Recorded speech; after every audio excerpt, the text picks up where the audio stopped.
What is going on, guys? Welcome to your 81st Java tutorial, and we are finally going to learn how to read stuff from a file.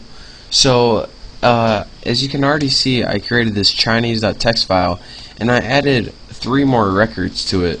So the first one is Bucky, the second one is the ID number, and then a name, ID number, name, ID number, name. So it has 4 records, and a record is pretty much a row of data. So now let's go ahead and figure out, alright, we learned how to open the file, we learned how to write this stuff on this file, but we don't know how to access it from a Java program. So that's what I'm going to be teaching you today. And the thing I didn't tell you is before we use scanner, that scanner object, to read from our keyboard using system-in. But we can actually use scanner to read from a file as well. So let's go ahead and first make a private scanner variable. So I'm going to name mine scanner X. I'm going to move that cursor out of the way. And now let's go ahead and just make a method to open the file first. So public void open file. And let's go ahead and put try to open the file.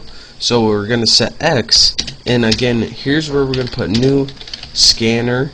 And instead of putting system in here, which would be the keyboard, just put new file and put that Chinese.txt. Did I spell it right? Yep. And now instead of reading from your keyboard, it's actually going to read from this Chinese.txt file right here. So that's a neat little trick that you can do. And if we get any errors, let's just go ahead and catch those errors. Exceptions. E, and now what do we want to do? Let's go ahead and write system out print line, and let's go ahead and print something like could not find file. Looks good enough. So now we have a method to open the file. Easy enough. So what method do we need after this?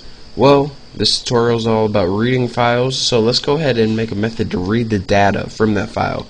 So public void, just name it like read file or something like that. And what we want to do, whooping cough.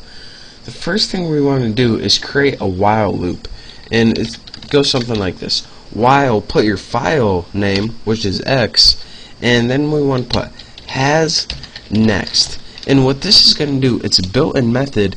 It's going to make a while loop, and it's going to keep going until it reaches the end of the file.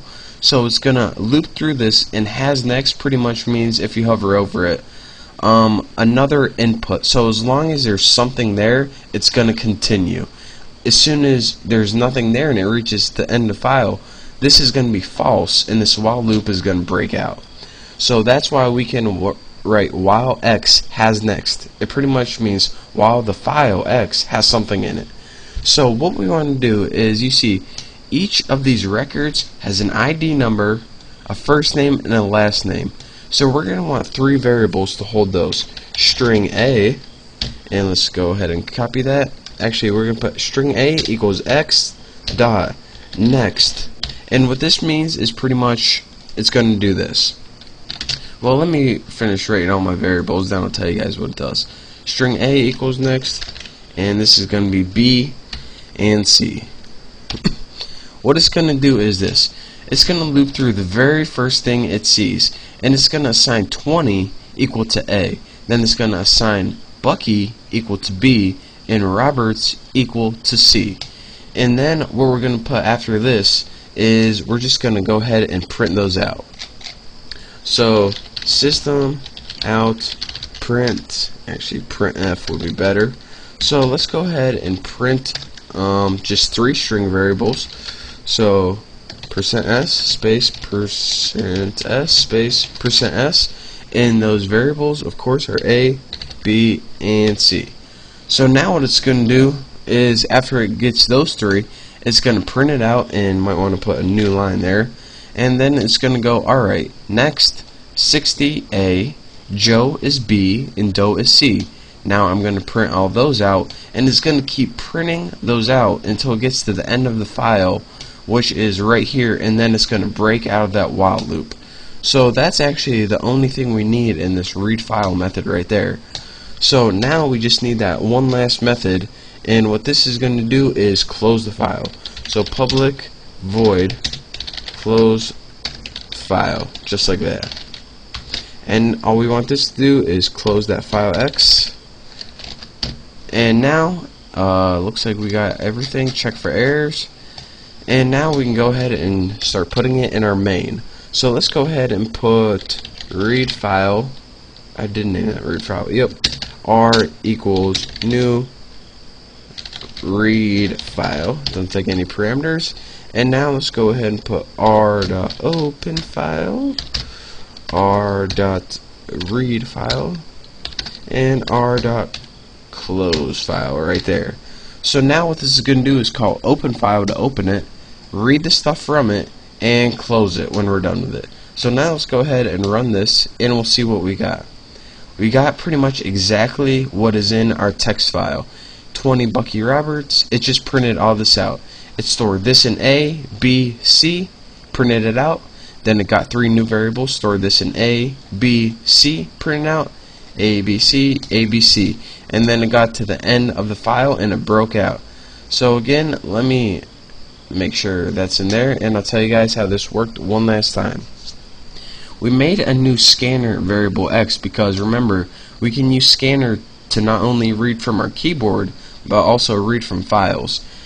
We then made a method to open the file right here, in which how we did that is we pretty much set this scanner and said we're reading from this file, Chinese.txt, which is right here, and we pretty much set the file equal to X.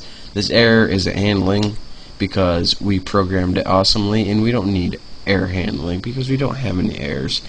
And now we made a method to read the file, or pretty much read the data in the file.